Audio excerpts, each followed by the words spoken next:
علی بھائی اگلا سوال ہے، لاہور کے ایک اہل حدیث مولانا نے 30 اکتوبر 2020 کے خطبہ جمعہ میں آپ پر عصمت انبیاء کرام کے عقیدے کو مشکوک بنانے کا الزام لگایا ہے۔ جیلم کے اندر بیٹھا ہوا ایک بازاری آدمی جو ہے وہ تو حضرت رسول اللہ صلی اللہ علیہ وسلم سے صحب اور حقا کے امکان کا جو ہے اس کو بار بار اجاگر کرنے کی کوشش کرتا ہے۔ اس حوالے سے ابھی تک آپ کی کوئی ویڈیو منظر عام پر کیوں نہیں آئی؟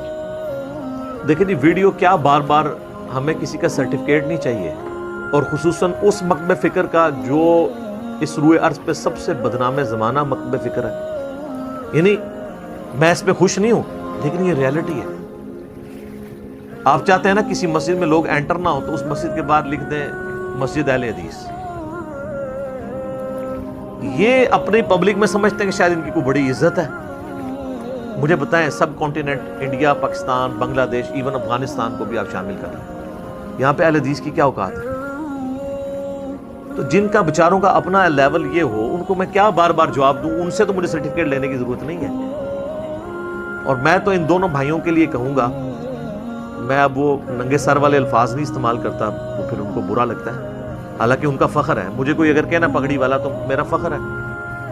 تو یہ دونوں بھائی جو ہے نا اس وقت مکتب اہل حدیث کے لیے، مکتب فکر اہل حدیث کے لیے خود کش حملہ آور بنے ہوئے ہیں، اور یہ ان کے لیے نا اس فرقے کی نا قبر کھود رہے ہیں، بلکہ قبر کھود کیا دیا، انہوں نے دھکا بھی دے دیا، کیونکہ یہ جیسے ہی کو بات کرتے ہیں نا، پھر میرا تو ایک علمی حق ہے کہ میں علمی اختلاف میں میرے اوپر آپ اتنا بڑا الزام لگائیں کہ نعوذ باللہ وہ جیلمی جو ہے وہ مشکوک بنا رہا ہے عصمت انبیاء کے عقیدے کو۔ یہ الفاظ ہیں اس کے، لاہور والے مولانا کے۔ جیلم کے اندر بیٹھا ہوا ایک بازاری آدمی جو ہے وہ تو حضرت رسول اللہ صلی اللہ علیہ وسلم سے صحب اور حقا کے امکان کا جو ہے اس کو بار بار اجاگر کرنے کی کوشش کرتا ہے۔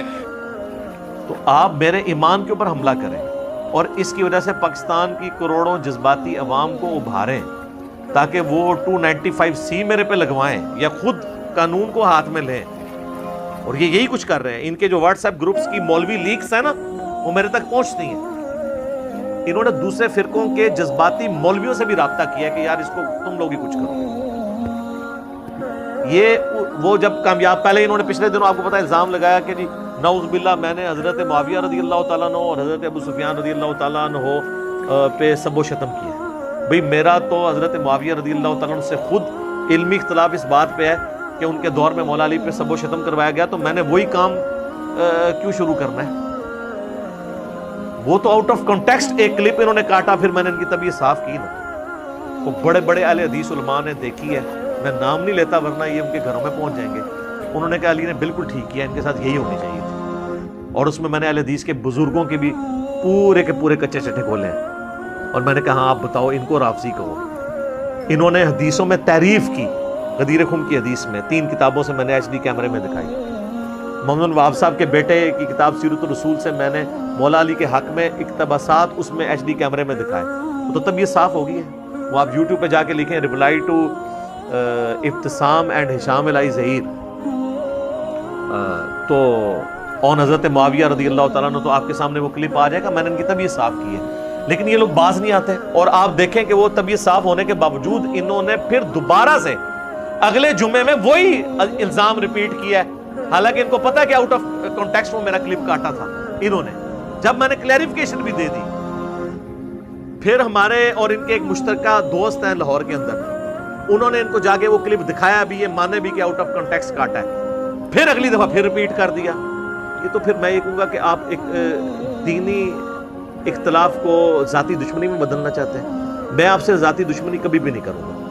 میں چونکہ آپ نے اب ایک اور دفعہ مجھے فل ٹاس دی ہے، تو اب آپ دیکھیں میں اس کو باؤنڈری سے باہر پھینکوں گا انشاءاللہ تعالیٰ، اور میں آپ کو کلیئر کروں گا کہ یہ جو عصمت انبیاء کا آپ نے عقیدے کے اعتبار سے الزام میرے اوپر لگایا نا، آپ کے جو بزرگ جس پہ آپ کا پورا فرقہ کھڑا ہوا ہے نا، اس نے جو کام ڈالے ہیں نا اللہ تعالیٰ کی ذات کے حوالے سے، جو اس کی گستاخیاں، یعنی امام احمد ابن تیمیہ المتوفا 728 ہجری، ہم اس ریکارڈنگ میں وہ JPGs اوریجنل ان کے فتاویٰ کے اٹیچ کریں گے۔ اللہ کی شان میں، رسول اللہ صلی اللہ علیہ وآلہ وسلم اور سارے انبیاء کی شان میں، صحابہ کرام میں سے عبداللہ بن عمر کی شان میں، اور چوتھی بدعت کی جو انہوں نے خود ساختہ ڈیفینیشن کی ہے اور اس میں انہوں نے بدعت شروع کرنے کے جو سرٹیفکیٹ جاری کیے ہیں. یہ 4 اوریجنل ریفرنسز میں انشاءاللہ تعالی دکھاؤں گا, ان کی طبیعت صاف کروں گا. ابھی ذرا یہ اذانیں شروع, اذانوں کے وقفے کے بعد آپ کو نا میں انشاءاللہ اس کو لے کے چلتا ہوں. ہاں جناب, اذان کے وقفے سے پہلے ہم ڈسکس کر رہے تھے امام احمد ابن تیمیہ کے حوالے سے. میں کچھ چیزیں ہائی لائٹ کروں گا لیکن اینڈ پہ جا کے. پہلے میں عصمت انبیاء کے عقیدے کے حوالے سے بتا دوں. ویسے میری ایک ڈیٹیل ویڈیو پچھلے دنوں ریکارڈ ہوئی ہے, عصمت انبیاء کا عقیدہ, انبیاء گناہ نہیں کرتے. اس میں میں نے ٹیکنیکلی درجنوں آیات اور احادیث کی روشنی میں یہ سارے ایشو کو ریزالو کیا. میں آپ کو نٹ شیل میں بتا دیتا ہوں کہ ہمارا ایز اے مسلم کیا عقیدہ ہونا چاہیے انبیاء اکرام علیہ السلام کے بارے میں. سب سے بنیادی بات یہ ہے کہ ہم تمام انبیاء اکرام علیہ السلام کو مانتے ہیں کہ وہ اللہ کے مخلص بندے تھے. ایک لفظ ہوتا ہے مخلص, اخلاص شو کرنے والا. ایک ہے مخلص جسے اللہ اپنے لیے خالص کر لے. اللہ کے چنے ہوئے بندے تھے, یعنی نبوت کسبی نہیں ہے, وہ بھی ہے اللہ کی طرف سے. یہ پہلی چیز. نمبر 2, انبیاء کرام علیہ السلام کبھی بھی گناہ نہیں کرتے. نمبر 3, تمام انبیاء کرام علیہ السلام اپنی پیدائش سے لے کر اپنی وفات تک ایز فار ایز گناہ از کنسرنڈ اللہ تعالیٰ کی اسپیشل پروٹیکشن اور حفاظت میں ہوتے ہیں.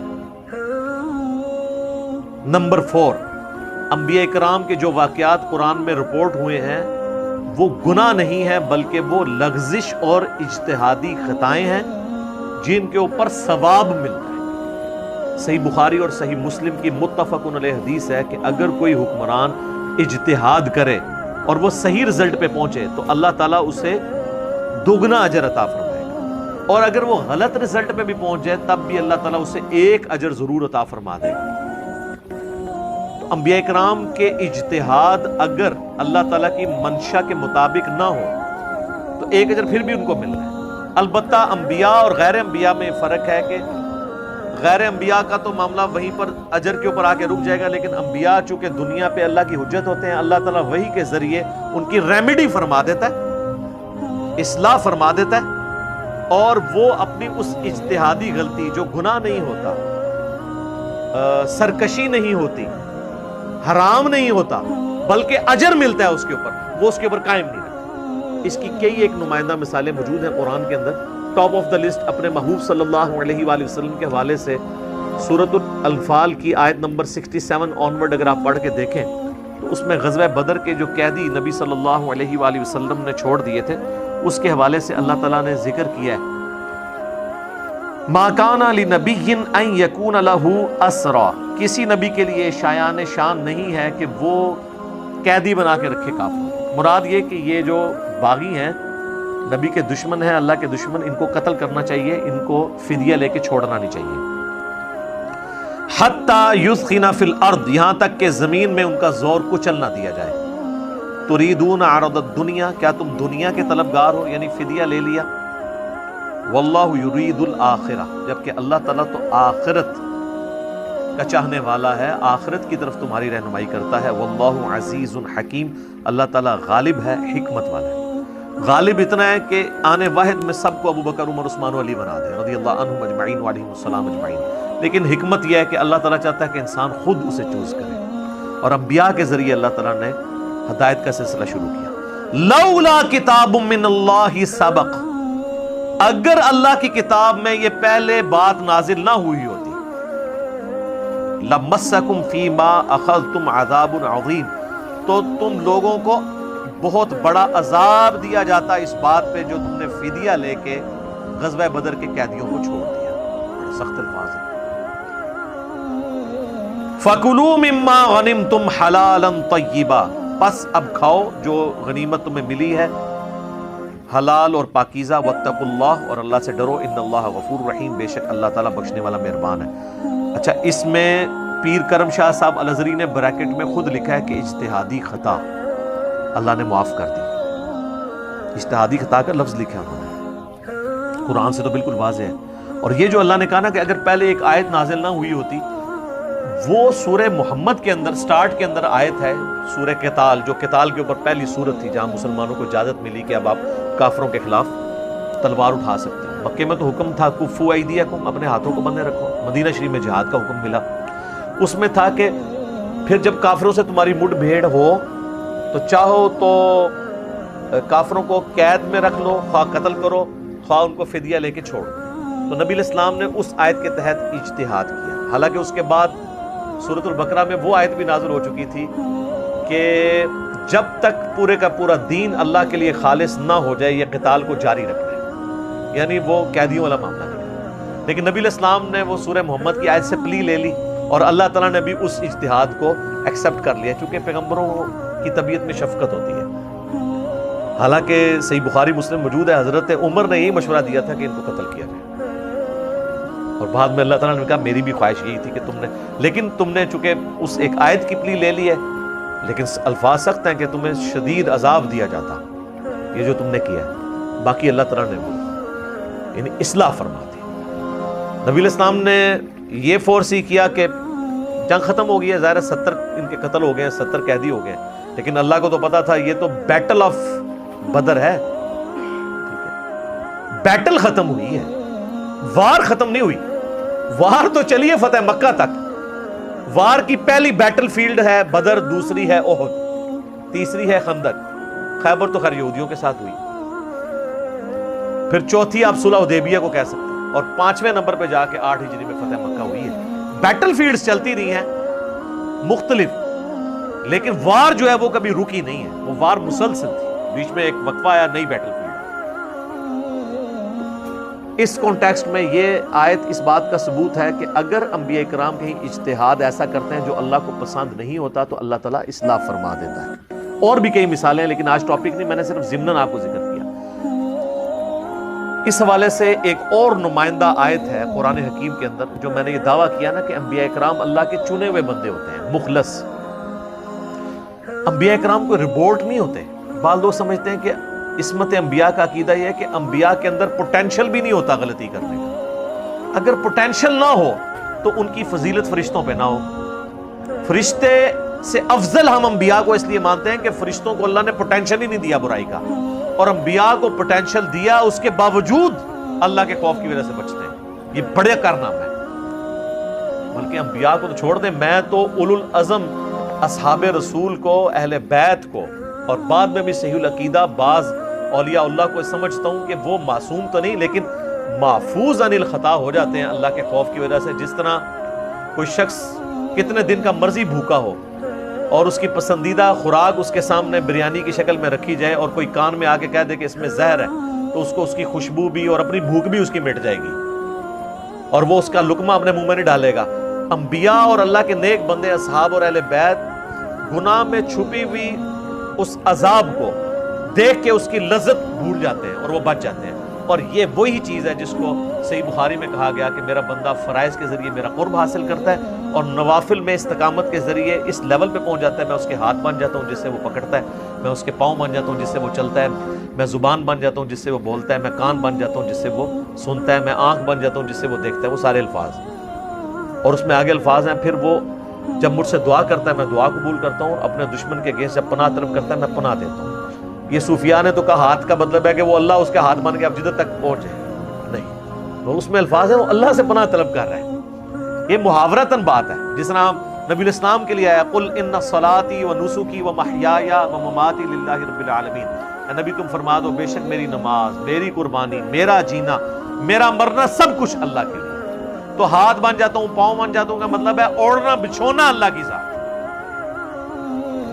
یہ تو حلولیہ کا عقیدہ ہے کہ فزیکلی ہاتھ پاؤں بن جانا، نعوذ باللہ، یہ اہل سنت کا عقیدہ نہیں ہے۔ تو ہم تو صحیح العقیدہ لوگوں کے لیے بھی عقیدہ رکھتے ہیں، چاہے جائے کہ انبیاء تو بہت بلند مرتبے، تو یہ مخلص بندے ہوتے ہیں، خاص چنے ہوئے بندے، اور اللہ ان کی پروٹیکشن ایسی فرماتا ہے کہ سورہ بنی اسرائیل میں اگر آپ دیکھیں نا نبی علیہ السلام کے بارے میں الفاظ آئے ہیں، اور اگرچہ یہ الفاظ بڑے سخت ہیں لیکن ایٹ لیسٹ عقیدہ کلیئر کرنے کے لیے ضروری ہے۔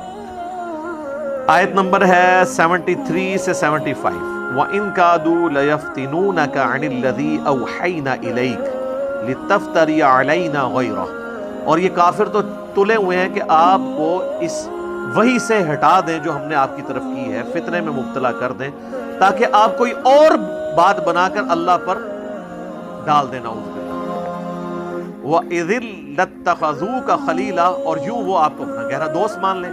وَلَوْلَا أَن ثَبَّتْنَاكَ، اور اگر ہم آپ کو ثابت قدم نہ رکھتے، لَقَدْ كِدتَّ تَرْكَنُوا إِلَيْهِمْ شَيْئًا قَلِيلًا، تو قریب تھا کہ آپ بھی کافروں کی طرف تھوڑا بہت جھوک ہی جاتے۔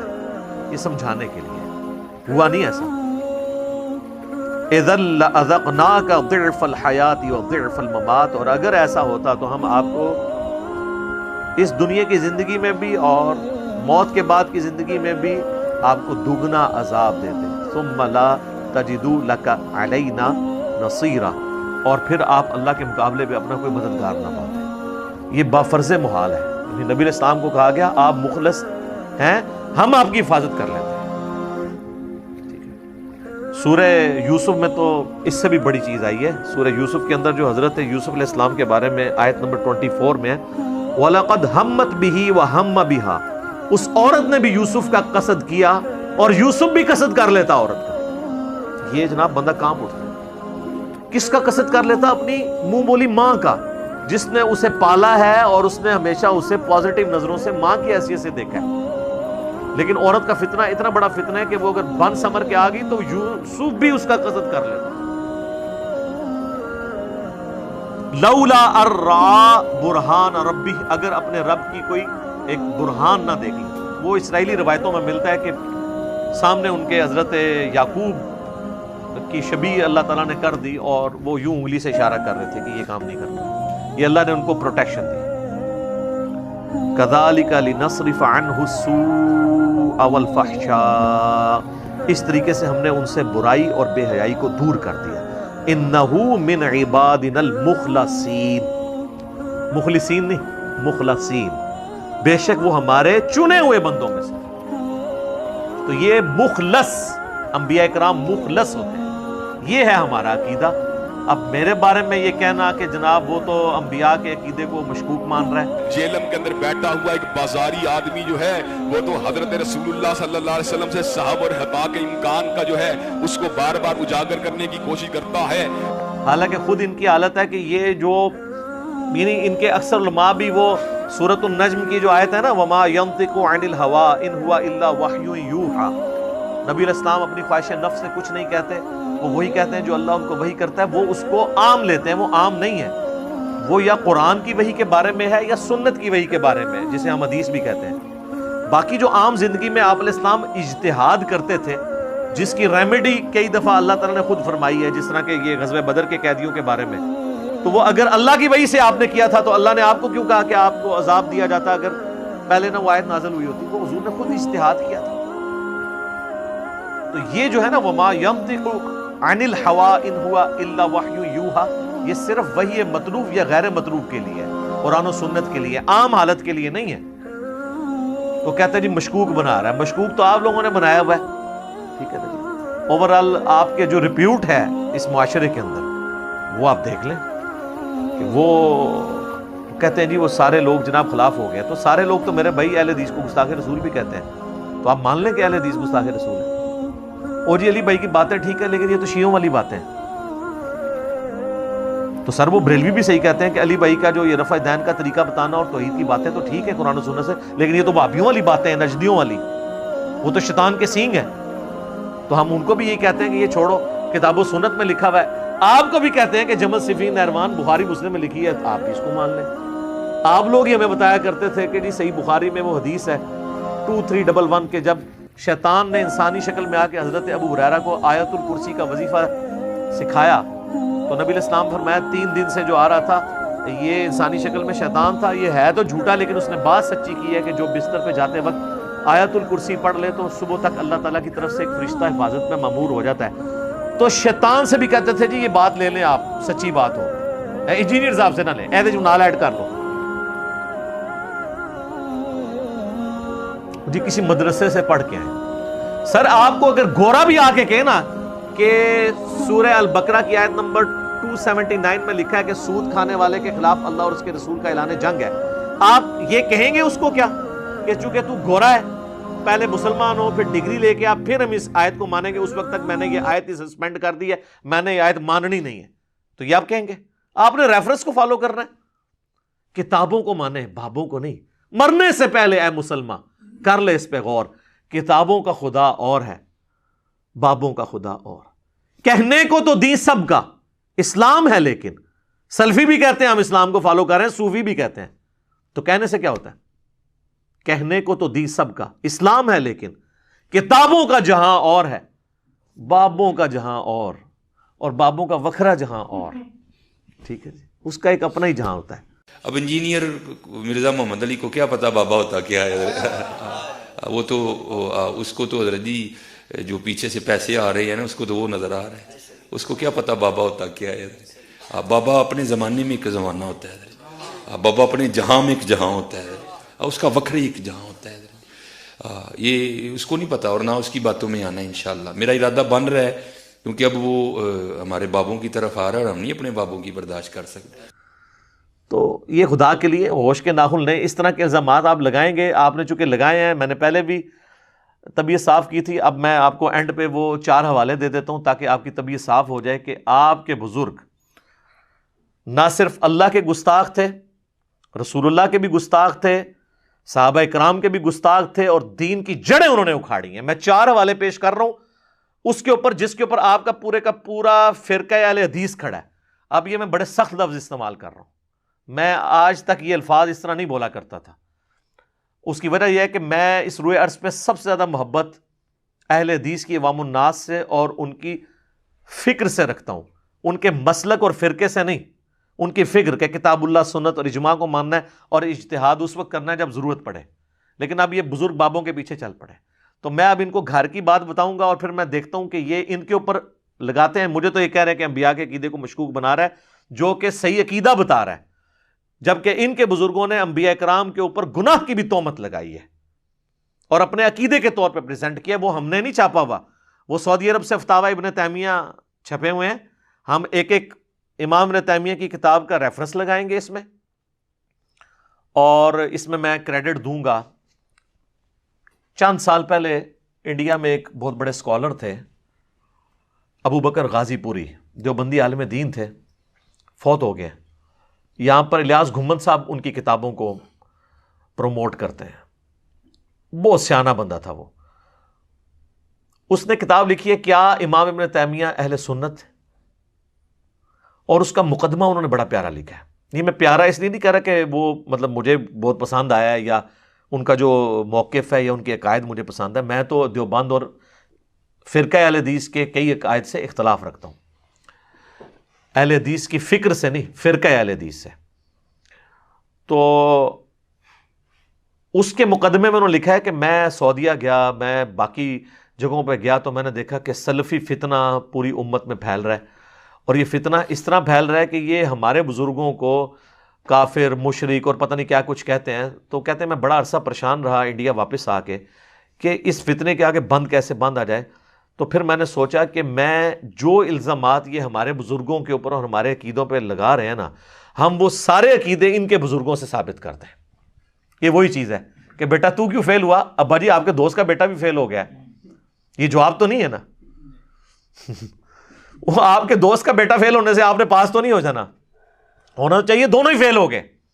تو اس نے کہا کہ میں ان کو الزامی جواب اینٹی وینم دے دوں تاکہ ہمارا پیچھا چھوڑ دیں۔ سر وہ کتاب پڑھنے سے تعلق رکھتی ہے، گوگل میں جا کے آرکائیو کے اوپر آپ جائیں، کیا ابن تیمیہ اہل سنت ہیں، وہ کتاب آپ کو اردو میں ملے گی، انگلش میں بھی ٹرانسلیٹ ہوئی ہوئی ہے، چھوٹی سی کتاب ہے، اور وہ اتنی مجھے پسند ہے کہ ہم نے اپنی ویب سائٹ اہل سنت پاک .com میں آل ریسرچ پیپرز والے پورشن کے اندر ریسرچ پیپر نمبر 14 کے نام سے رکھی ہوئی ہے، عربی میں۔ وہ اوریجنل ریفرنسز وہ میں نے نکالے تھے، عربی والے ریفرنسز میں نے مکتبۃ الشاملہ سے اوریجنل اہل حدیثوں کے وہ ریفرنسز نکالے ہیں جو سعودی عرب والوں نے سافٹ ویئر بنایا ہے۔ اردو والی وہ کتاب انڈیا سے چھپی ہوئی ہے، پاکستان میں بھی چھپ رہی ہے، اور انگلش والی بھی انہوں نے ٹرانسلیٹ کی ہے پوری کتاب۔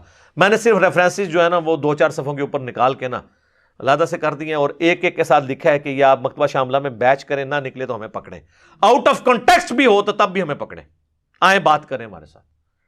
تو وہ تو تقریباً 16-17 ریفرنسز ہیں، میں صرف 4 بتا رہا ہوں ابھی حصول برکت کے لیے. حق 4 یار ابو بکر عمر عثمان علی رضی اللہ عنہم اجمعین وعلیہم السلام اجمعین کی نسبت سے. باقی آپ خود اس میں پڑھ لیجئے گا. اور وہ 4 ہی میں نے ٹاپک لینے تھے، اللہ تعالیٰ کی ذات سے ریلیٹڈ، نبی علیہ السلام کی، صحابہ سے، اور اوورآل دین کے مقدمے کے اعتبار سے. اللہ تعالیٰ کے حوالے سے امام ابن تیمیہ نے ایک کتاب لکھی ہے جو فلاسفہ کے رد میں ہے.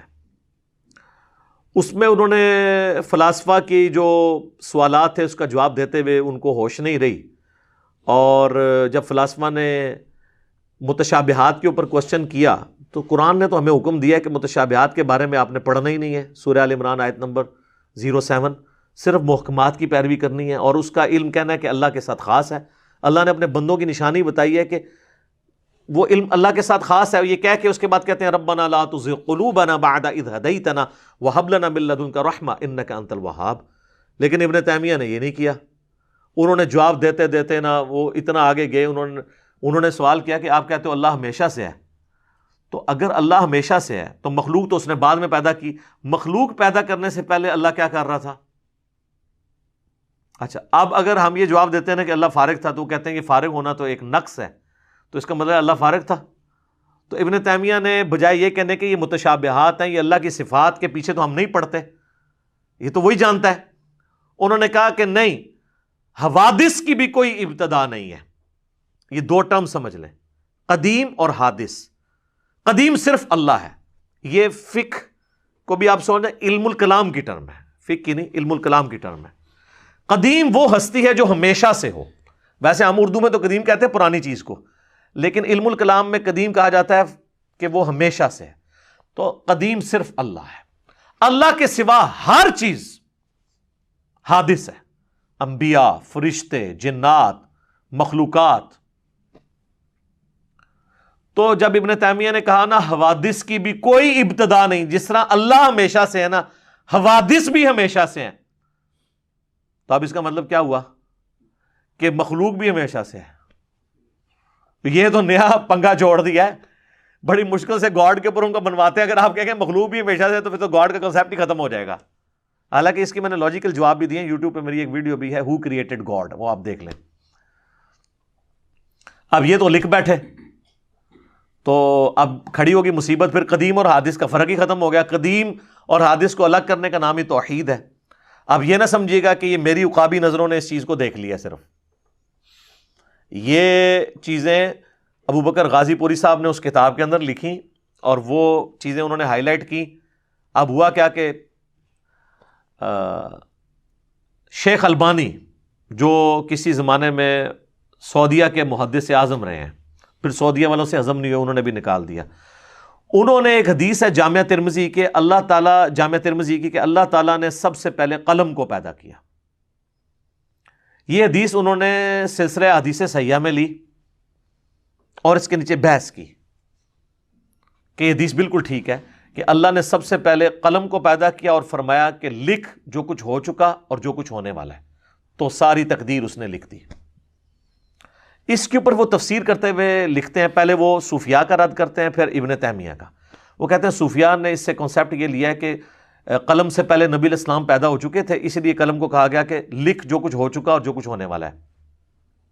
تو ان کا کہ اس طرح کی تو کوئی روایت ہمارے پاس موجود نہیں ہے.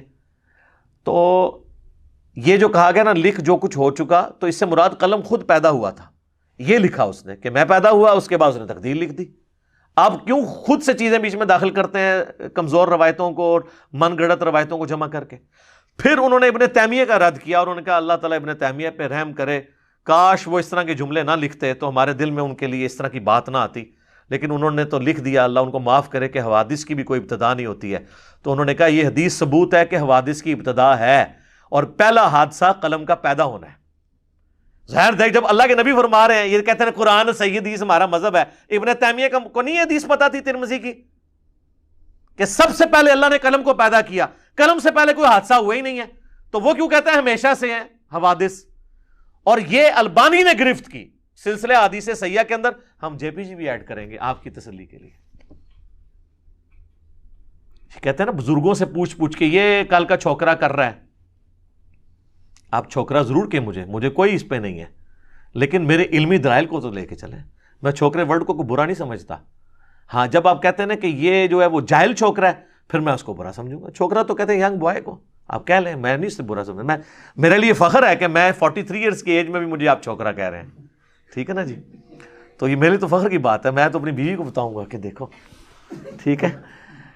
اچھا, وہ رد کیا شیخ البانی نے, اور خود شیخ زبیر لیزئی صاحب بھی اس رد کو مانتے تھے اور وہ بھی کنڈیم کرتے تھے. بلکہ ایک میری فون کال ریکارڈڈ ہے ہمارے سرفراز بھائی کی, اس میں میری بھی آواز ہے, جس میں انہوں نے مانا ہے کہ ابن تیمیہ کی ان عقائد سے ہم اعلان برات کرتے ہیں. لیکن مسئلہ یہاں تو نہیں حل ہونا نا, ابن تیمیہ سے شیخ الاسلام کا لقب بھی لینا ہے نا. ویسے زبیر لیزئی صاحب تو نجی محفلوں میں کہتے تھے میں تو اسے حافظ ابن تیمیہ کہتا ہوں. اور میں نے کہا شیخ صاحب آپ نے تو مضمون لکھ دیا ہے, کیا ابن تیمیہ اہل سنت تھے؟ تو یہ آپ نے وہ کتاب پڑھی ہے, ابو بکر غازی پوری کا جواب لکھا, وہ کتاب تھی نا ابو بکر غازی پوری کی, کیا ابن تیمیہ اہل سنت تھے؟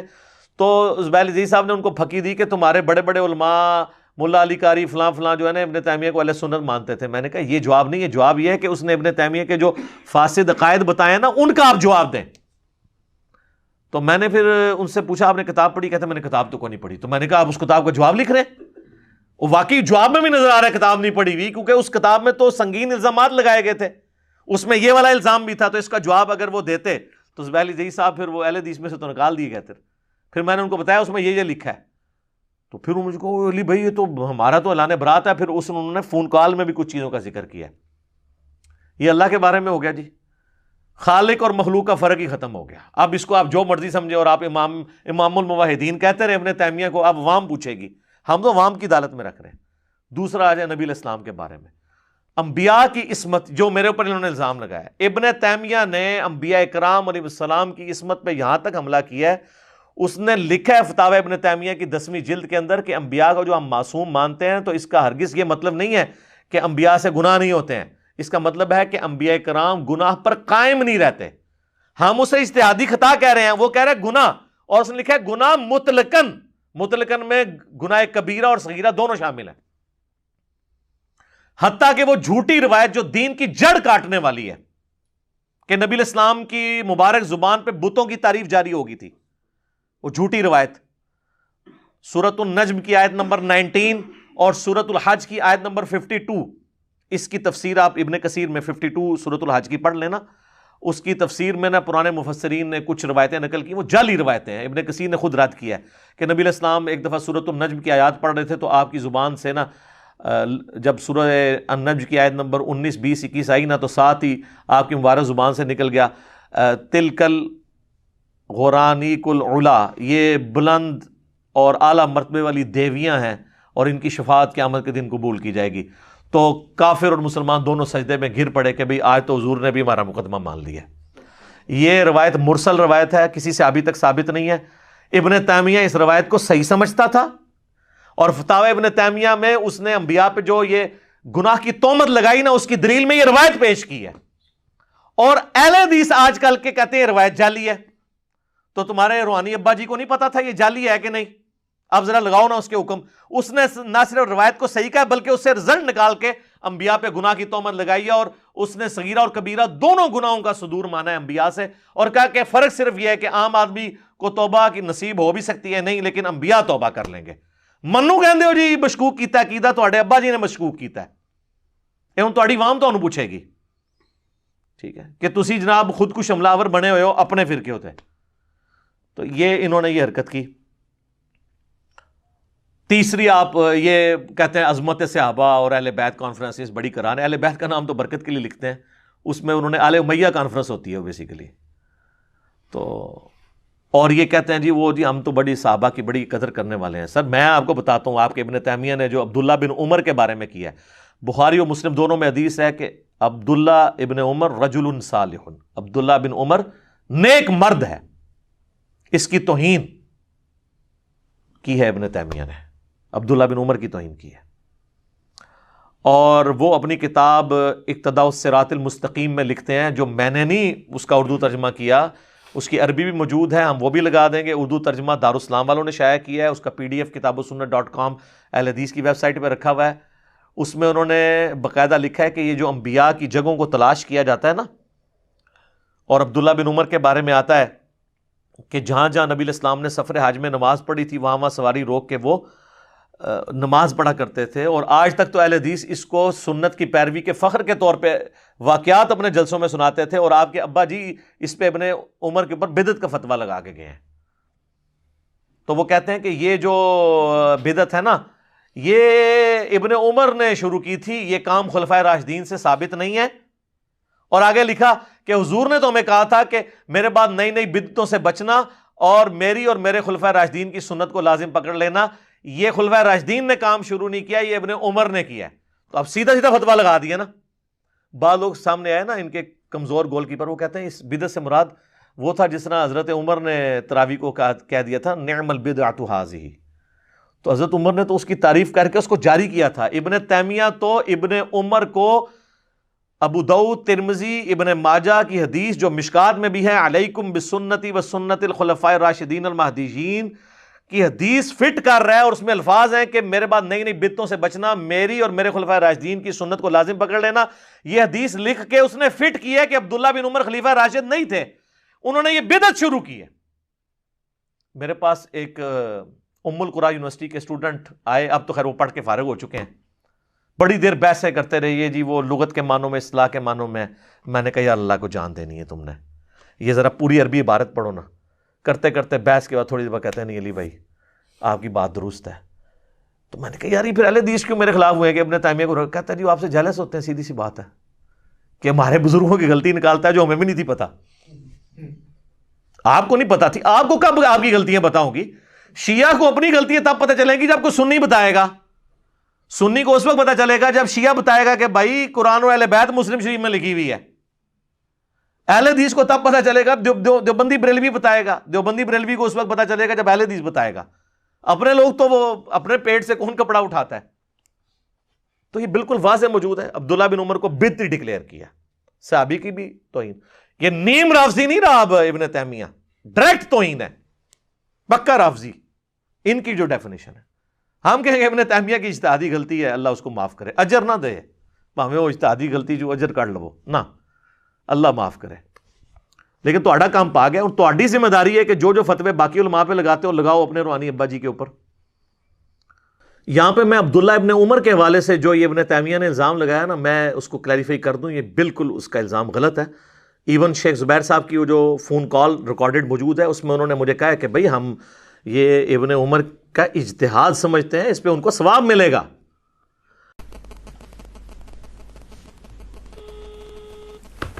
السلام علیکم۔ وعلیکم السلام شیخ صاحب سے۔ میں اصل میں چلا گیا تھا لائبریری سے نیچے، اچھا اچھا اچھا تو اس میں چارج بھی نہیں تھا، چارجنگ اچھا اچھا شیخ صاحب، وہ فراز صاحب سے ملاقات ہوئی آپ کی؟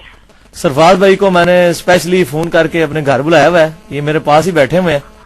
اچھا اچھا اچھا، تو آپ کو یہ ساری سٹوری بتائیں گے کہ مسئلہ شروع کہاں سے ہوا ہے۔ اصل میں یہ شروع بھی جو ہے نا وہ بس پتہ نہیں کیسے ہوا ہے، یہ آپ بات سن لیں، آپ بتائیں جی ان کو شروع سے۔ یہ سرفراز صاحب اس دن ہمارے پاس آئے تھے نا، غلام مصطفیٰ صاحب۔ جی جی وہی ہے کریں جی۔ السلام علیکم، وعلیکم السلام ورحمۃ اللہ وبرکاتہ۔ کیا حال ہے؟ اچھا سرفراز بھائی پہلے تو یہ بتائیں آپ کا نام سرفراز ہے نا؟ جی سرفراز بٹ، محمد سرفراز بٹ۔ میں محمد سرفراز بٹ، آپ ہمارے پاس آئے تھے؟ جی جی تین لڑکے آئے تھے نا، ٹھیک ہے۔ ایک نے آپ سے سوال کیا تھا کہ اہل حدیث کوئی نہیں کلواتا، ٹھیک ہے، جی سرخ سی داڑھی والا، صحیح۔ ایک بلیک سی داڑھی والے تھے لمبی، ٹھیک ہے۔ ایک چھوٹی داڑھی والا تھی نا جو، جی وہ میں ہوں، ٹھیک ہے۔ تو بات اصل میں یہ یہاں سے شروع ہوئی ہے۔ پہلے مجھے آپ یہ بتائیں کہ یہ جو ابن تیمیہ کی عبارات ہیں یہ واقعی موجود ہیں، اسی طرح ہیں؟ ہاں موجود ہے اور بالکل غلط ہے۔ غلط ہیں؟ ہاں بالکل غلط ہے۔ صحیح ہاں اس کو ہم کہتے ہیں دنگے کی چوٹ کہتے ہیں۔ صحیح۔ اب میں نے وہ دیکھی ہے، مثلا آج میں دیکھا ہے نا وہ فتاوا میں، جی جی لیکن مسئلہ یہ ہے کہ فتاوا ابن تیمیہ جو ہے نا، جی جی یہ کتاب مشکوک ہے ساری۔ صحیح صحیح۔ پتہ ہے کہ کیا وجہ ہے؟ کیا وجہ یہ ہے کہ اس کتاب کو جمع کرنے میں عبد الرحمان بن قاسم جو اس میں کام کیا ہے نا، جی جی اس کے ساتھ شیخ حماد انصاری بھی تھے۔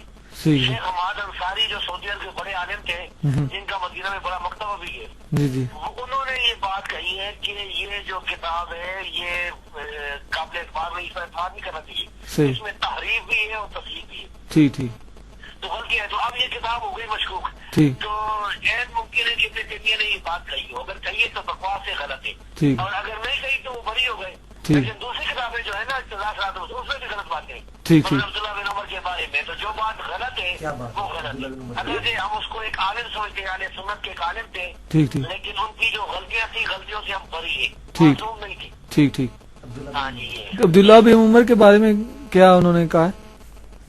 عبداللہ بن عمر کے بارے میں کوئی بات انہوں نے وہ بدعت والی کو کہی ہے نا، ٹھیک ٹھیک پتہ نہیں کوئی آدمی جو ہے یعنی وہ ایسا کرتے تھے نا کہ جہاں رسول اللہ جی جی جی جی وہ پیشاب نماز کرتے تھے، پڑھی نماز پڑھتے تھے، تو وہ بھی وہاں نماز پڑھتے تھے، تو یہ تو اتحاد ہے، یہ بدعت کوئی بھی نہیں ہے۔ ٹھیک ٹھیک ہاں جی۔ اور میں اس کو بخاری مسلم سے ثابت کرتا ہوں۔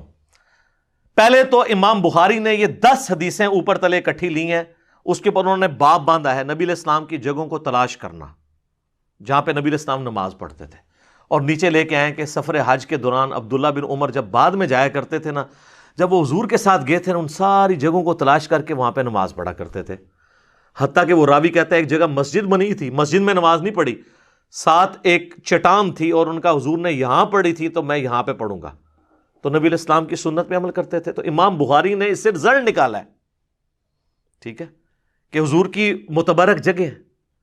تو یہ امام بخاری ظاہر ہے کہ وہ کتاب و سنت کے ماننے والے تھے، اور یہ ابن تیمیہ کہہ رہا ہے کہ یہ عبداللہ بن عمر کی بدعت ہے۔ اس بیچارے کو کیا پتا؟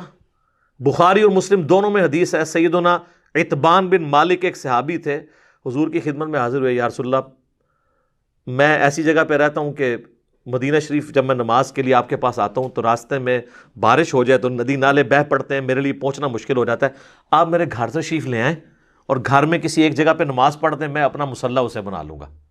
یہ کہتا ہے جی نبیوں کی جگہوں کو تلاش کرنا جو ہے وہ نعوذ باللہ اس کو شرک کی بو آتی ہے، اس کی بھی یعنی وہ توحید کی اوور توحید ڈوز ہو جاتی ہے نا، تو یہ توحید یہ والی تو نہیں ہے نا، نبیوں کے بغیر جو توحید ہے نا وہ شیطانی توحید ہے، ٹھیک ہے نا، تو پھر اسی وجہ سے تو یہ لوگ بدنام ہوتے ہیں، گستاخ رسول ان کو لوگ کہتے ہیں۔ تو یہ بخاری مسلم میں عتبان بن مالک حضور کو لے گئے، پورا محلہ جمع ہو گیا، جب پتہ چلا حضور آئے ہمارے محلے میں، کوئی حلوہ بنا کے لے آیا کوئی چیز، اور آگے حضور صلی اللہ علیہ وسلم نے وہاں پہ پھر کہا کہ بتاؤ کہاں نماز پڑھنی ہے، ان کا یا رسول اللہ یہاں پڑھ دیں، مسجد بیت انہوں نے بنا لی۔ تو حضور تو یہ کہہ سکتے تھے یار میرا نماز پڑھنا کون سا ضروری ہے، یہ تو نبیوں کی جگہوں کو متبرک جگہ نہیں ماننا چاہیے، تو وہ فرض نماز وہاں پڑھا کرتے تھے، اور نبی علیہ السلام نے نماز پڑھی اور جماعت کرائی۔ اس سے یہ بھی ثبوت ملا کہ ادر دین فرض نماز بھی کبھی کبھار نفلی نماز کی جماعت بھی ہو سکتی ہے۔ تو وہ وہاں پہ فرض نماز پڑھا کرتے تھے، جب بارش میں وہ گھر میں ہی نماز پڑھ لیا کرتے تھے۔ تو صحابہ کرام تو حضور کی جگہوں کو تلاش کرتے تھے۔ اس کو چھوڑ دیں آپ، بخاری و مسلم دونوں میں حدیث ہے کہ نبی علیہ السلام فرمایا میرے ممبر سے میرے گھر تک جنت کے ٹکڑوں میں سے ایک ٹکڑا ہے، ریاض الجنہ۔ اس پر پتہ ہے امام بخاری نے باب کیا باندھا ہے؟ قبر رسول سے ممبر رسول جنت کا ٹکڑا ہے۔ آپ کو کہ امام بخاری نے قبر پرستی سکھائی ہے، ان کو پتا تھا کہ آج حضور کے اس حجرے میں قبر مبارک ہے، تو انہوں نے یہ بھی میسج دیا کہ سیدنا ابو بکر، عمر اور نبی صلی اللہ علیہ وآلہ وسلم کی مبارک قبریں جنت کے ٹکڑے میں ہیں۔ اور اس سے بھی بڑھ کر صحیح بخاری میں جو حضرت عمر کو زخم لگنے والی حدیث ہے، اس پہ انہوں نے عبداللہ بن عمر کو جب اماں عائشہ کے پاس بھیجا تھا تو کیا کہا تھا کہ اماں سے کہنا کہ عمر اپنے 2 ساتھیوں کے ساتھ دفن ہونا چاہتا ہے۔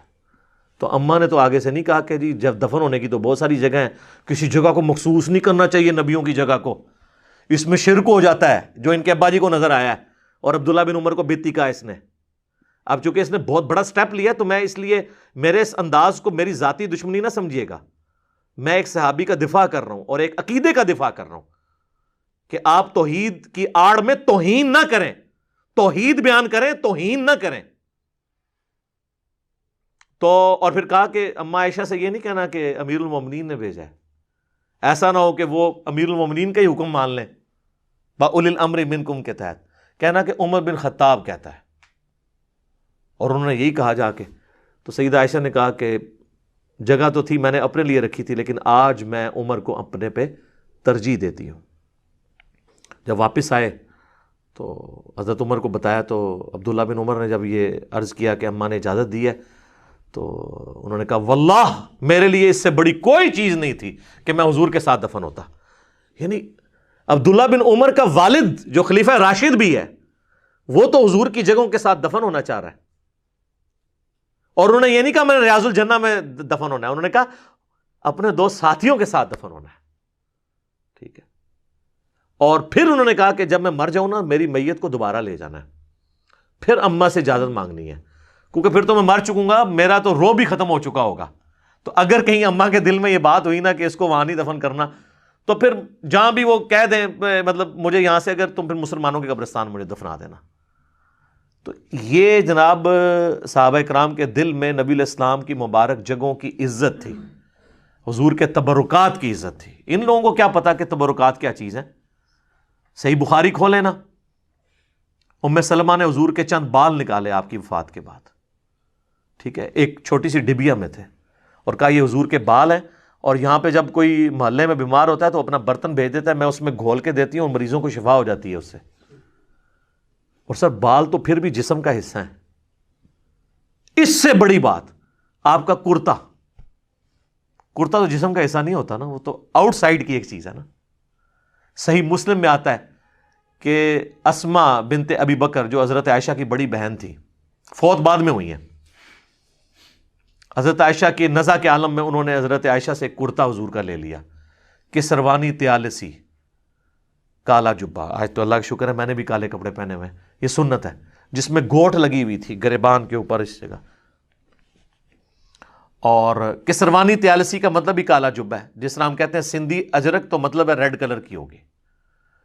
کسروانی تیالسی کالا جبہ نکالا اور کہا کہ حضور کا جبہ جو آپ پہنا کرتے تھے، اور ہم اس کا دھون مریضوں کو شفا کے لیے پلاتے ہیں. تو انبیاء کے تبرکات ڈائریکٹ بھی انڈائریکٹ بھی، یہ یعنی صحابہ کرام اپنے لیے عظمت سمجھتے تھے. پھر صحیح بخاری میں حدیث موجود ہے جو صلح حدیبیہ کے موقع پر حضور وضو کر رہے تھے، صحابہ آپ کے وضو کا پانی نیچے نہیں گرنے دیتے تھے. جو وہ عروہ ابن مسعود جو ہے وہ کنکھیوں کے ساتھ دیکھ رہا تھا، اس نے واپس جا کے کہا میں بڑے بڑے بادشاہوں کے دربار میں گیا ہوں، میں رومن امپائر کے کیسر کے پاس بھی گیا، میں کسرا کے پاس بھی گیا پرشین امپائر میں نے کبھی کسی حاکم کی اتنی عزت نہیں دیکھی اس کے درباریوں کی طرف سے جو اصحاب رسول نبی علیہ السلام کی عزت کرتے ہیں. اللہ کی قسم جب وہ بات کرتے ہیں نا تو وہ اتنی خاموشی سے سنتے ہیں گویا کہ ان کے سروں پہ پرندے بیٹھے ہوئے ہیں، اور جب وہ حکم دیتے ہیں تو جھپٹ پڑتے ہیں اس کو پورا کرنے کے لیے، گویا آپس میں لڑ پڑیں گے کہ کون پہلے کام کرے. اور جب وہ وضو کرتے ہیں تو ان کے وضو کا پانی نیچے نہیں گرنے دیتے، اپنے جسم پہ مل لیتے ہیں، حتیٰ کہ اگر کسی کو پانی نہ ملے تو دوسرے سے لے کے اپنے جسم پہ ملتا ہے. یہ سب کچھ صحابہ نے حضور کی محبت سے اظہار کے لیے کیا، اور کافروں کو میسج دیا کہ تم کہہ رہے ہو کہ اس نبی کے ساتھ ہم یہ کریں گے، ہم تو ان کے وضو کا پانی نیچے نہیں گرنے دیتے ہیں، تو ان کے خون کے قطرے نیچے گرنے دیں گے. یہ میسج دیا تھا. پھر صحیح مسلم میں آتا ہے کہ نبی صلی اللہ علیہ وآلہ وسلم فجر کے بعد جب نماز کے بعد گھر مسجد سے باہر نکلتے تھے تو مدینے کے غلام اپنے برتن لیے کھڑے ہوتے تھے، حضور برتن میں یوں ہاتھ ڈالتے جاتے تھے، صحابہ اس کو تبرکن لیتے تھے. اور اتنی آپ کی شفقت تھی کہ صحابہ کہتے ہیں سخت سردیوں میں بھی جب ہم پانی کو ہاتھ نہیں ڈالتے تھے حضور اتنے برتنوں میں ہاتھ ڈالتے جاتے تھے. سر یہ بات کہنا آسان ہے کہ سخت سردی میں اتنے برتن، یہاں تو پیروں نے دستانے رکھے ہوتے ہیں ہاتھ چموانے کے لیے، وہ کہتے ہیں نہیں ہم تھک جاتے ہیں کیا کریں. ٹھیک ہے جی، اور نام لیتے ہیں حضور کا. نبی علیہ السلام کی شفقت کا لیول تھا. پھر بخاری مسلم دونوں میں آتا ہے نبی صلی اللہ علیہ وآلہ وسلم نے حجۃ الوداع کے موقع پر سر کے بال منڈوائے اور سیدنا طلحہ کو بلا کے کہا کہ اس کو آپ صحابہ میں تبرکن تقسیم کر دو، اور وہی بال جو ہے وہ موجود تھے صحابہ کے پاس. صحیح بخاری میں موجود ہے، انس بن مالک کہتے ہیں حضور علیہ السلام کا بال مبارک کے بارے میں، وہ تابعی بھی ساتھ تھے، وہ کہتے ہیں کہ جی حضور کا ایک بال میرے پاس ہونا دنیا اور جو کچھ دنیا کے اندر ہے اس سے بڑھ کے مجھے محبوب ہے. تو صحابہ کرام تو اتنے انبیاء کے تبرکات کی، انبیاء کی عظمت والی جگہوں کی عزت کیا کرتے تھے. لہٰذا ہم تو نبی علیہ السلام کی قبر مبارک کو بھی شعار اللہ مانتے ہیں، غار ثور کو، غار حرا کو، ان کی زیارت کے لیے جانا یہ کوئی ایسا عیب والی بات نہیں ہے. اور اس کو سپورٹیو حدیث بھی لے لیں جو سنن نسائی کے اندر موجود ہے، جس کے اوپر شیخ زبیر صاحب نے مجھے خود فون پہ کہا تھا، صرف سنن نسائی کے اندر موجود نہیں ہے، وہ حدیث معجم الکبیر طبرانی کے اندر بھی موجود ہے، دلائل النبوہ امام بیہقی کی کتاب میں بھی ہے، اور کئی کتابوں کے اندر ہے. میں نے واقعہ معراج والے لیکچر میں اس کے سارے ریفرنسز دیے ہیں کہ نبی علیہ السلام کو شب معراج جب فرشتے ساتھ لے کے گئے تو ایک جگہ پہ کھڑا کیا اور کہا یہاں پہ رک جائیں. تو آپ علیہ السلام اس زمین پہ اترے اور کہا کہ یہ طیبہ ہے، یہ مدینہ ہے جو آن قریب آپ کا مسکن بنے گا. پھر تھوڑی دور جا کے پھر سواری روکی گئی اور کہا یہ کوہ طور ہے جہاں اللہ تعالیٰ نے موسیٰ سے ملاقات کی تھی. نبی علیہ السلام نے اس کی زیارت کے لیے بھی وہاں اترے. پھر بیت المقدس میں ایک جگہ جا کے سواری رکی، کہا یہ بیت اللہ ہے جہاں حضرت عیسیٰ کی پیدائش ہوئی تھی. تو انبیاء کے جو تبرکات والی جگہ ہیں نا، ان جگہوں پہ نبی علیہ السلام کو باقاعدہ وزٹ کروایا گیا. اب اس کو حدیث کو اتنی حدیثوں کو لے کے ایک حدیث سے ختم کرنا، جی وہ سنن نسائی میں موجود ہے کہ حضرت ابو ہریرہ جو ہیں وہ انہوں نے کہا تھا کہ جی وہ جب ایک صحابی چلے گئے کوہ طور کی زیارت کرنے کے لیے تو انہوں نے کہا کہ بھی اگر تم مجھے پہلے ملتے تو میں تمہیں حدیث سناتا کہ 3 مسجدوں کے علاوہ سفر نہ کرو. اور یہ حدیث تو بخاری مسلم میں بھی ہے کہ 3 مسجدوں کے علاوہ جاوے نہ کسے جائیں. اور وہ 3 مسجدیں ہیں بیت اللہ اور مسجد نبوی اور بیت المقدس. وہ ہے ایکسٹرا آرڈنری ثواب کی نیت سے. ورنہ تو سنن نسائی کے اندر ہی موجود ہے کہ جو شخص یعنی مسجد قباء میں جاتا ہے اور 2 نفل پڑھتا ہے اسے 1 عمرے کا ثواب ملتا ہے. تو وہ تو مسجد اس 3 میں نہیں آتی ہے. اور حضور ہر ہفتے کو جایا کرتے تھے. تو حدیثوں کو تھوڑی سی فقہ بھی پڑھے. ویسے بعض کا صحیح کہہ رہے ہوتے ہیں خالی اہل حدیث نہ پڑھو، اہل فقہ بھی پڑھو. وہ سب کچھ جمع کر کے دیکھنا ہوتا ہے. پھر آپ اتنے بڑے فتوے لگاتے ہیں. ویسے تو میں فی البدی اس پہ کئی اور حوالے دے سکتا ہوں، لیکن میری محبت کا تقاضا تھا، جو عبداللہ بن عمر سے میری عقیدت ہے کہ میں عبداللہ بن عمر کے دفاع میں اتنی گفتگو ضرور کرتا، یہ ڈیو تھی، اس لیے میں نے وہ آپ کے سامنے ساری گفتگو رکھ دی ہے. اور آخری والا جو آپ کے لیے بہت تکلیف دہ ہے، ویسے بھی یہ میلاد شریف کا مہینہ چل رہا ہے 1442 ہجری نومبر 2020. تو میلاد کے بارے میں اقتداء الصراط المستقیم میں انہوں نے لکھا ہے کہ میلاد منانا اگرچہ بدعت ہے لیکن اس کے پیچھے جو حسن نیت ہے نا اس پہ ثواب ملے گا. یہ بریلوی آ کے ممبروں پہ بیان کرتے ہیں باقاعدہ. حنیف قریشی صاحب نے بھی اس کو بیان کیا اور کہتے ہیں دیکھو جی ابن تیمیہ بھی مان رہا ہے کہ میلاد منانے پہ ثواب. یہ ہے بدعت حسنہ والا معاملہ. یہ میلاد کو بدعت حسنہ مانا ہے ابن تیمیہ نے، کیونکہ ثواب تو بدعت سیئہ پہ تو نہیں ہوتا. حضور تو کہہ رہے ہیں کل بدعت ضلالہ وکل ضلالۃ فی النار. تمام بدعتیں گمراہیاں ہیں اور تمام گمراہیاں دوزخ میں لے جانے والی ہیں. اس کے تحت اگر کوئی شخص بدعت کے اوپر ثواب کی بشارت سنائے، اگر اس کو بدعت سیئہ مانتا ہے تو یہ تو سیدھا سیدھا اس کے اوپر فتویٰ لگے گا. ہم تو بدعت کا فتویٰ لگاتے ہی نہیں. میرا تو موقف ہے محرم ہو یا ربیع الاول کنٹرول انوائرمنٹ میں آپ پروگرام کریں، غیر شرعی افعال نہ کریں. آپ سیرت صورت اور واقعات جو صحیح سند سے ثابت ہیں بیان کریں، عظمت صحابہ اہل بیت اور نبی علیہ السلام کی بیان کریں، وہ ٹھیک ہے. لیکن ابن تیمیہ نے لکھا ہے کہ ہے تو بدعت ثواب ملے گا، تو بدعت کے اوپر ثواب کی بشارت سنائی ہے اس نے.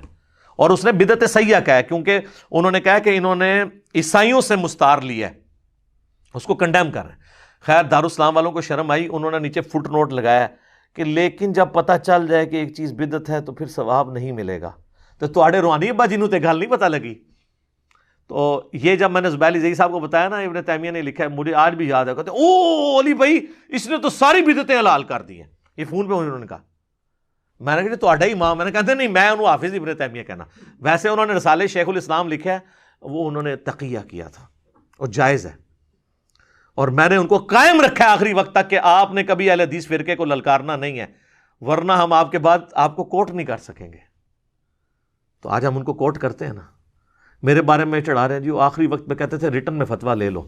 اور سر 1.5-2 سال ان کی زندگی میں نے ہنگامہ کھڑا کیا رکھا ہے اور مجھے فون پہ ایک بات ان سے ہوتی تھی. 1.5 سال جو آپ فتویٰ نہیں لکھوا سکے وہ ایک دن میں کیسے لکھ دینا تھا انہوں نے آخری دنوں میں. وہ مجھے کہتے تھے کہ میرے پیچھے پڑے ہوئے ہیں کہ فتویٰ لکھ دو. تو میں ان کو بار بار کہتا ہوں وہ جو کربلا والی حدیثیں علی نے لکھی ہیں تم جواب دو نا ان کے. مجھ سے فتویٰ کیوں لکھواتے ہو؟ میں تو اہل حدیث ہوں، تو اہل حدیث کس طرح حدیث لکھنے کے اوپر فتویٰ لگا دے؟ اور اس نے تو فارم بھی نہیں اپنا اوپر لکھا. مجھ سے کہتے فارم لکھو، یعنی وہ اب حدیث کوئی آئے تو میں اس کے اوپر فارم لکھ دوں. مثلا صحیح بخاری کی حدیث ہے جو 2812 کہ عمار کو باغی جماعت قتل کرے گی، عمار ان کو جو ہے وہ اللہ اور جنت کی طرف بلائے گا، وہ جماعت دوزخ کی طرف بلائے گی. اگر اس کے اوپر میں فارم لکھ دوں کہ حضرت عمار ابن یاسر کو قتل کرنے والی جو جماعت تھی فلاں فلاں فلاں، وہ دوزخ کی طرف بلانے والی باغی جماعت تھی. اب یہ سارے الفاظ میں بولوں تو انہوں نے اوپر والے الفاظ پڑھ کے کہنا ہے یہ دوستی کہتا ہے, تو ہم نے تو حدیث کے اوپر فارم لکھے ہی نہیں ہے. آپ تو خود کہتے ہیں صحیح حدیث ہی ہمارا فارم ہے, تو اس حدیث میں جو فارم نکل رہا ہے وہ آپ لے لیں. اسی طریقے سے صحیح مسلم میں 4776 نمبر حدیث میں جو لکھا ہے, وہ ایک تابعی آ کے حضرت عبداللہ بن عمر بن عاص کو کہتا ہے کہ آپ کے چچا کا لڑکا معاویہ جو ہمارا حکمران ہے, ہم تو خیر احترام کریں گے رضی اللہ تعالیٰ عنہ, یہ ہمیں حکم دیتا ہے کہ ہم لوگوں کو ناحق قتل کریں اور لوگوں کا مال حرام طریقے سے ہڑپ کریں, اور سورہ نساء کی آیت نمبر 29 میں ہے کہ اپنوں کو مت قتل کرو, ان کا مال ناجائز طریقے سے نہ لوٹو. آپ بتائیں ہم اللہ کی مانیں یا معاویہ کی مانیں؟ تو عبداللہ بن عمر بن عاص کہتے ہیں کہ تھوڑی دیر تو خاموش ہو جاتے ہیں, اس کے بعد یہ نہیں کہتے کہ ایران کے ٹکڑوں پہ پلنے والا جانور. وہ اس تابعی کی رسپیکٹ کرتے ہیں, کہتے ہیں کہ بھئی معاویہ کی اطاعت کرو جس میں وہ اللہ اور اس کے رسول کے مطابق چلائے, جہاں وہ اللہ کی نافرمانی کرے تم اس کی نافرمانی کرو. اب اس حدیث کے اوپر میں کیا باب باندھوں گا کہ فلاں فلاں فلاں فلاں کام کرنے کا حکم دیتے تھے, تو انہوں نے اوپر ہیڈنگ پکڑ لینی ہے, حدیث کو چھوڑ دینا ہے. تو سر میں چونکہ سب کے ساتھ رہا ہوں, مجھے پتا ہے کہ کس کو کس طریقے سے ٹیکل کرنا ہے. ہم نے حدیثیں لکھی 200 کربلا کے اوپر, واقعہ کربلا کا حقیقی پس منظر, 72 صحیح الاسناد حدیث کی روشنی میں, 5 بی ریسرچ پیپر جس میں 200 روایتیں, عربی میں بھی, اردو میں بھی, انگلش میں بھی, ہندی میں بھی. اکثر حدیث بخاری اور مسلم سے ہیں, اور ادر دین بخاری مسلم پہ میں نے شیخ البانی, شیخ شعیب ارناؤت اور شیخ زبیر لزئی رحمہ اللہ اجمعین کی تحکیم لگائی ہے. کوئی ایک حدیث نہیں اس پہ آپ انگلی رکھ سکیں گے اس کو تو کسی محدث نے بھی صحیح نہیں کہا, نکالیں. باقی اختلاف تو ہو سکتا ہے, آپ اس کو چھوڑ دیں. اگر آپ کو اختلاف ہے بخاری مسلم تو 70% زیادہ آلموسٹ اس کے اندر بخاری مسلم کی حدیث ہے, ان کو لے لیں اور اس کا جواب دیں. وہ جواب نہیں ہے بس یہ لوگوں نے حدیثہ دستا ہے. تو وہ ریسرچ پیپر آپ مفت ڈاؤن لوڈ کریں ہماری ویب سائٹ ahlsunnatpak.com سے. اگر ہارڈ کاپی منگوانی ہے وہ بھی مفت آئے گی, صرف 300 TCS کا خرچہ آپ نے دینا ہے. صبح 9 سے لے کے شام 5 بجے تک ہماری اکیڈمی کے نمبر 032159000162, اور اگر پاکستان کے باہر سے کریں گے تو ڈھاکہ پاکستان میں ہی منگوائیں گے, باہر نہیں آپ بھیجیں گے, یہاں منگوا سکتے ہیں. +923215900162. بیچ میں نمازوں کے وقفے کے لیے بعض اوقات بند ہوتا ہے تو آپ فون کریں. 12 کا پیکج آپ کو فری آئے گا, صرف 300 TCS کا خرچہ آپ نے دینا ہے. 12 میں سے 9 ریسرچ پیپر ہیں اور 3 اذکار کارڈ ہیں. یہ آپ کے گھر مفت آ جائے گا, آپ پڑھیں, اس کے بعد دیکھیں کہ بھئی کتابوں کی تعلیمات کیا ہیں اور بابوں کی تعلیمات کیا ہیں. میں نے اس ایشو کو ان اٹینڈڈ چھوڑنا تھا, لیکن اب آپ اس پلیٹ فارم کے اوپر حملہ کر رہے ہیں جو اس وقت موسٹ لیڈنگ پلیٹ فارم ہے اللہ کے فضل سے. میں یہ کوئی اس لیے نہیں بتا رہا کہ اس کے اگینسٹ میں نے کچھ چندہ اکٹھا کرنا ہے, ہم تو 1 روپیہ نہیں کسی سے لیتے, ایک فورن ٹور نہیں لگاتے. عورت کا فتنہ, مال کا فتنہ, فیم کا فتنہ, ہم نے اس کو طلاق دی ہے. جو آپ کہتے ہیں جی وہ اکیلا بیٹھ کے لگا رہتا ہے, اکیلا نہیں تو کافی لوگ بیٹھے ہوئے ہیں, لیکن آج کل کرونا ہے اس لیے ہم بندے دکھاتے نہیں ہیں, تو وہ پھر عجیب و غریب لگتا ہے نا. وہ پھر آپ کہیں گے اس میں خالی کرسیاں بھی ہیں, تو سوشل ڈسٹینسنگ بھی ہوتی ہے, تو اس لیے آپ مجھے دیکھتے رہیں, اس کو خوش ہوتے رہیں. باقی یوٹیوب کے اوپر آ رہی ہیں ویڈیوز, آپ دیکھیں. تو آندہ اگر آپ کوئی کام کریں گے تو اتنے بڑے لیڈنگ پلیٹ فارم کے اوپر آپ حملہ کریں گے تو بجائے کہ ہم لوگوں کو آپ پہ چڑھ دوڑائیں, بہتر یہ کہ لوگ آپ پہ نہ چڑھیں, ہم علمی طریقے سے اس کا جواب ریکارڈ کروا دیں تاکہ معاملہ ہی ختم ہو جائے. ٹھیک ہے, تو اللہ تعالیٰ سے دعا ہے جو حق بات میں نے کہی اللہ تعالیٰ ہمارے دلوں میں راسخ فرمائے. اگر جذبات میں میرے منہ سے کوئی غلط بات نکل گئی تو اللہ تعالیٰ ہمارے دلوں سے محو کر کے ہمیں معاف بھی فرما دے, ہمیں کتاب و سنت کی تعلیمات پر عمل کر کے دوسرے بھائیوں تک پہنچانے کی توفیق عطا فرمائے. سبحانک اللہم و بحمدک اشہد ان لا الہ الا انت استغفرک و اتوب الیک وما علینا الا البلاغ المبین. جزاکم اللہ خیر.